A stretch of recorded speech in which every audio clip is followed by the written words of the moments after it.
Grazie, senatore Ferrazzi. E ora è iscritto a parlare il senatore Bagnai per 10 minuti. No, da lì, ma senza purtroppo, direi. Prego. Grazie, signor Presidente.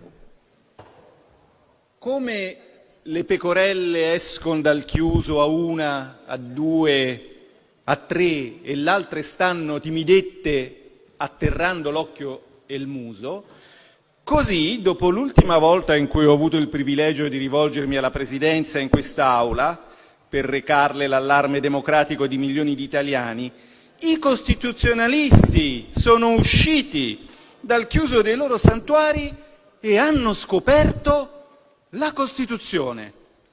Meglio tardi che mai, viene da dire, ma non bisogna essere ingiusti. Il mio intervento, a dire il vero, si nutriva dei contributi di tanti che sulle riviste specializzate si erano già espressi, fra i primi a denunciare l'emergenza costituzionale, che alcuni colleghi non vedono, era stato probabilmente Massimo Cavino su federalismi.it, basta leggerlo, seguito da Gaetano Silvestri sul blog di Unità per la Costituzione e da altri. Quelli che sono usciti ora, come Lumache dopo il temporale di qualche giorno fa, sono i padri nobili della disciplina, quelli descritti tanto bene dal Vangelo di Matteo 23.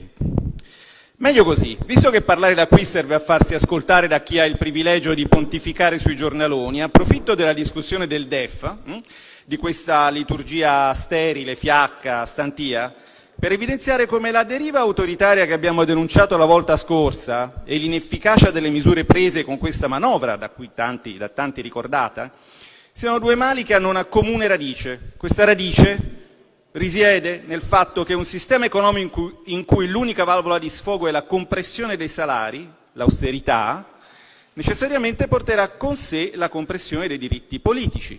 È una deriva autoritaria oggettiva. Dato che i salari sono la fonte di reddito della maggioranza, l'unico modo che il sistema ha di perpetuarsi è comprimere, insieme ai salari, la democrazia, impedire alla maggioranza di esprimersi e naturalmente ogni riferimento alla necessità di elezioni politiche che riallineino il Parlamento agli elettori è puramente intenzionale. E che c'entrano i costituzionalisti con queste valutazioni? Che c'entra il DEF? C'entrano. Perché le dinamiche che ho descritto si riflettono in una scelta giuridica, di gerarchia delle fonti, quella di sottomettere la Costituzione di una Repubblica fondata sul lavoro, articolo 1, ai trattati di una Unione basata sulla stabilità dei prezzi, articolo 3,3 del TUE. Ora, le due cose insieme non si possono avere per il semplice motivo che i prezzi e la loro inflazione sono legati alla disoccupazione da una relazione inversa. Per controllare i prezzi devi alzare la disoccupazione e l'austerità serve a questo.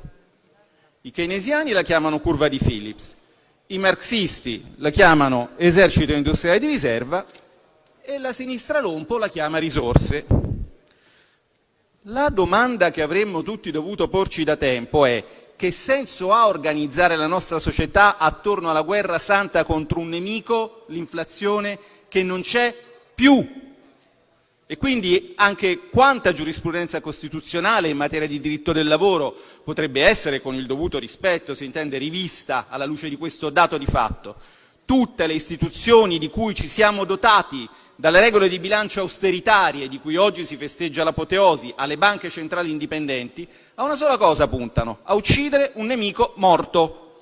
Io sono convinto, in piena umiltà e consapevolezza del tanto che non so e che da voi quotidianamente imparo, che se mi trasformassi in iena e andassi in giro col microfonino a chiedere da quanti anni non abbiamo più in Italia la temibile inflazione a 2 cifre, voi mi rispondereste quello che leggete nei giornaloni dalla fine degli anni 90, da quando siamo entrati nell'euro. Invece no, l'inflazione in Italia è a una cifra dal 1985, dall'anno di We Are the World, d'accordo? Michael Jackson ci ha lasciati, l'inflazione pure, l'ossessione dei trattati e di chi gli va dietro contro il deficit e la sua monetizzazione purtroppo è molto più longeva, ma è ora di disfarsene.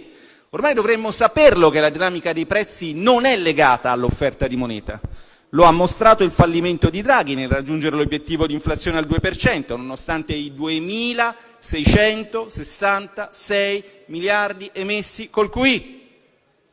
Il problema non è l'eccesso di liquidità in questo momento, il problema è la mancanza di liquidità. Anche prima che il prezzo del petrolio crollasse, quello che ci aspettava, lo sapevamo bene, era un mondo di deflazione e di tassi di interesse negativi, altrimenti non ci si spiegherebbe l'appetito dei mercati per titoli a lunghissimo termine. Se i cinquantennali o i centennali con tassi fra l'1 e il 2% vanno a ruba, significa che i mercati si aspettano tassi più bassi. E allora perché? Perché abbiamo perso tanto tempo a Bruxelles impegnandoci in trattative fallimentari e pericolose invece di unirci a quanti chiedono quella che in ogni caso sarà l'inevitabile soluzione, la soluzione che sarà adottata perché è l'unica che permetterà al progetto unionista di tirare a campare ancora per un po', l'intervento deciso e illimitato della Banca Centrale Europea.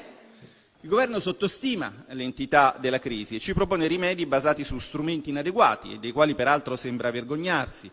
È stato notato in altra sede che il ricorso al MES, cioè le forche caudine alla cui umiliazione questo governo ha voluto esporci, nel dileggio unanime della stampa internazionale, questo ricorso al MES non è nemmeno citato nel DEF. Forse una cosa non è chiara: tutti gli strumenti di finanziamento europei proposti prevedono che una qualche istituzione, che sia il fondo MES, che sia la BEI, che sia il costituendo fondo ERF, una qualche istituzione collochi dei titoli sul mercato. Ora, il collocamento di una quantità di titoli proporzionata alle dimensioni delle esigenze di recupero dell'Eurozona richiede innanzitutto tempo e poi non è detto che vada a buon fine, a meno che non intervenga la BCE a sostenere il mercato. Perché i ritardi, in particolare quelli del nostro Paese, nel gestire l'emergenza sanitaria e l'emergenza dell'economia reale, porteranno con sé una crisi finanziaria e a quel punto solo la BCE potrà fare mercato per quei titoli. La domanda quindi è: ma perché non ci disfiamo subito di questo tabù? Perché non saltiamo un passaggio, quello in cui ci viene chiesto di indebitarci col MES, con tutti i rischi connessi? Perché non chiediamo liquidità a chi può crearla senza costi? Mistero. Ci viene detto che il MES non imporrà condizioni al Paese, ma poi ci viene confessato che quel MES non c'è. Ci viene detto: ma voi avete ostacolato il percorso verso la solidarietà europea votando contro gli Eurobond. Certo, carissimi amici, la solidarietà degli Eurobond pagata con l'oro di Banca Italia, come voleva l'onorevole Prodi, o con le ecotasse europee, come vogliono i Verdi, sinceramente ci interessa poco. Solo voi potete considerare un successo un fondo di solidarietà in cui gli interessi sui titoli emessi per finanziare gli interventi a fondo perduto verranno pagati con nuove eurotasse europee, nuove ecotasse. Questo è scritto al punto 9 della proposta italiana. Noi apprezziamo la raffinatezza. Dopo aver impedito a noi di togliere la plastic tax per emendamento, vi accingete a toglierla voi per decreto, ma solo perché avete promesso all'Europa di far rientrare dal portone europeo quello che adesso fate finta di buttare dalla finestra. Vabbè. Ci viene detto, questa è la più bella di tutte: ma se siete contro l'Europa perché chiedete all'Europa di salvarvi? Questo è un grande capolavoro di di dialettico. Ma noi non siamo contro l'Europa, come non siamo contro l'Antartide o contro l'Oceania. Noi siamo contro le istituzioni che non funzionano secondo le regole. Se non interviene, la BCE rischia di innescare una crisi, semplicemente rischia di venire meno al suo compito di contribuire alla stabilità del sistema finanziario, ex articolo 127,5 del TFUE, un compito che lei, nella sua insondabile saggezza, ha interpretato nel senso di far cadere i governi che le stavano antipatici, ma questo è un altro discorso. Sta a chi difende, sta a chi venera l'Unione Europea dimostrare che le sue istituzioni funzionano. Sarò estremamente chiaro: l'Europa di cui voi parlate, quella della solidarietà, che presuppone una piena unione politica, questa Europa irenica, non c'è ancora e non ci sarà mai.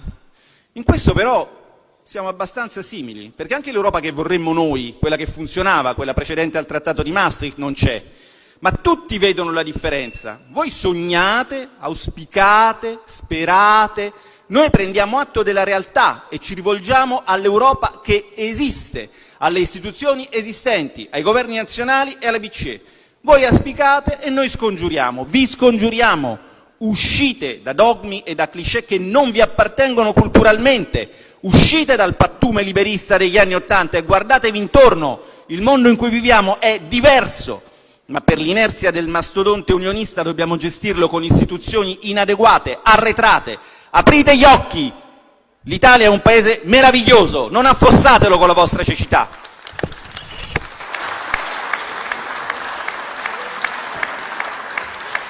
Grazie, senatore Bagnai. È iscritto a